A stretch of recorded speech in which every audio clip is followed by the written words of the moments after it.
Bibliophiles of the internet, my name's Adriana, and today I'm here to bring you what has turned out to be a collective book haul, mostly because my life is a mess. The first 4 books I have to show you date back to December because I got them with gift cards and whatnot, and the first 2 are both poetry collections, the first of which is Milk and Honey by Rupi Kaur. Everyone and their mother knows what Milk and Honey is, even if you're not into poetry, and I also talked about this collection at length in my January wrap-up, so I just don't feel the need to add anything else. And the second collection I got was Bestiary by Donica Kelly. I was researching more contemporary poetry collections, especially by women of color, and that's how I came across this, because Donica Kelly is a queer black female poet, so you know I had to show up and support. This is a wonderful, thoughtful collection of poems all about love, loss, and longing. I will talk more about it in my next wrap-up, so look forward to that. Then I got another Brooklyn by Jacqueline Woodson. This is Own Voices black fiction. It's about a character named August who grew up with a tight-knit group of friends in Brooklyn, and now as an adult she is returning to Brooklyn because of the death of her father, and that sort of unleashes a floodgate of memories. This is another incredible, haunting book that I read last month, and again I will talk more about it and wrap it up at a later date. Then, kind of continuing on a theme, I picked up Americana by Chimamanda Ngozi Adichie. This is Own Voices. It's set in a post 9/11 world, and there's a Nigerian couple hoping to immigrate together to America. Ifemelu goes ahead to America to study, and Obinze hopes to follow her shortly afterwards, but because of the political climate, he's forced to live as an undocumented citizen in London. Obviously, I've heard great things, and I actually plan to read this one very soon, and then hopefully many more of her books after that.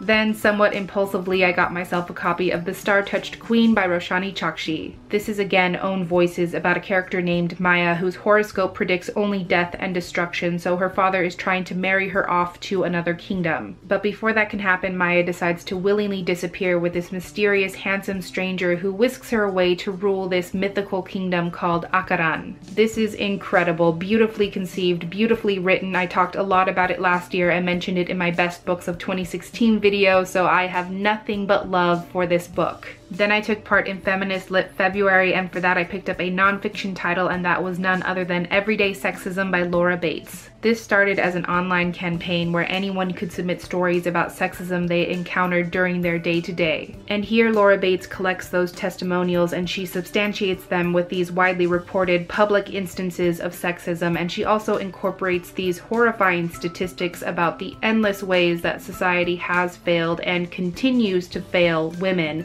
and it is just relentless. Obviously, I'll talk a bit more about this one in my wrap-up, but suffice to say, this is one of the most difficult things I've ever read in my life, but I'm so glad I read this book. Then I had a couple of pre-orders come through, and the first of those was History Is All You Left Me by Adam Silvera. This is Own Voices. I'm not yet sure if it's Latinx fiction, but I do know that the main characters are queer and that the narrator also has OCD, so still a lot of valuable representation. The story is about Griffin, whose first love and ex-boyfriend Theo has died by drowning, and now that he's sort of losing himself to grief, Griffin finds that the only person he can turn to who really understands is Theo's new boyfriend. It just sounds like a really complex, powerful, heartbreaking story about the intersections of love and grief, and I am just very ready for this. And the other pre-order is one that I hope to read this month, and that is, of course, The Hate U Give by Angie Thomas. This is again Own Voices black fiction inspired by the Black Lives Matter movement. It's about a character named Star who's kind of torn between 2 worlds because she attends this really fancy, rich prep school in the nice part of town, but that's very much not where she lives. And things become that much more complicated for her when she becomes the only witness to one of her childhood friends who was unarmed at the time being shot to death by the police. I can't even express how ready I am for this story that is so unapologetically political, so unapologetically black, so unapologetically necessary. Like, I cannot wait to start this. And then we have my book of the month pick for February, and that is none other than Pachinko by Min Jin Lee. This is yet again Own Voices. It's a Korean family saga that begins with a character who is married off to a minister who then takes her to Japan to start a family and a new life. So the story follows these characters through multiple generations and explores themes of diaspora and displacement. It's supposed to be similar in scope and depth to Homegoing by Ya Jasi, and actually this is the book I plan to read next. And then in kind of a late night haze, I got myself some manga, and those are volumes 19 and 20 of Attack on Titan or Shingeki no Kyojin by Isayama Hajime. So in case you're new here or you just know nothing about me, Attack on Titan is one of the great manga slash anime loves of my life. I just got caught up again. I just got back into the series, like really back into the series,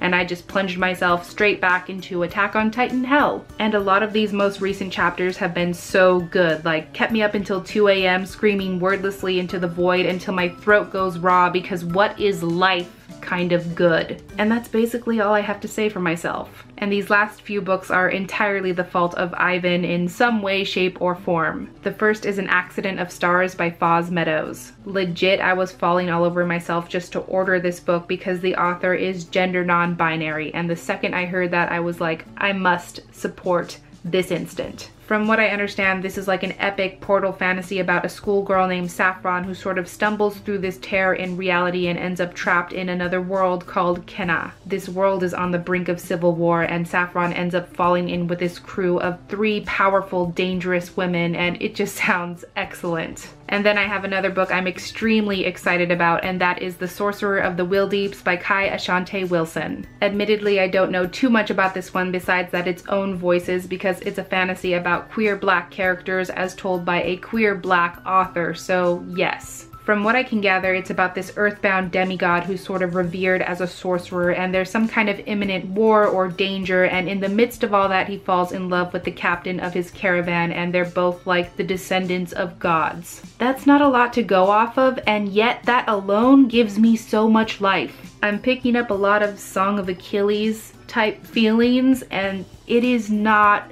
okay. And the last 2 things I have to show you were both belated Valentine's gifts from my best, most wonderful platonic Valentine, Ivan, and he got me 2 comics. The first of which is called Love is Love, which is an incredible anthology of art and comics created to benefit and support the victims and survivors of the Orlando Pulse shooting. This is a powerful compilation of love, resistance, and queer positivity, especially in the face of so much hatred, and there are just not words enough.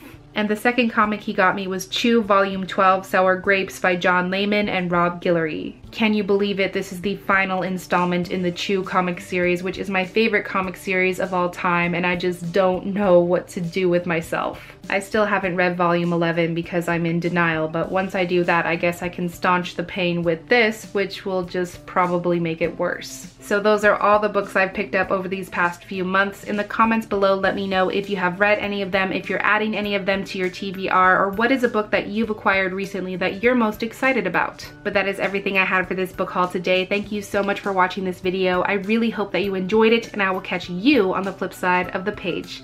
Bye!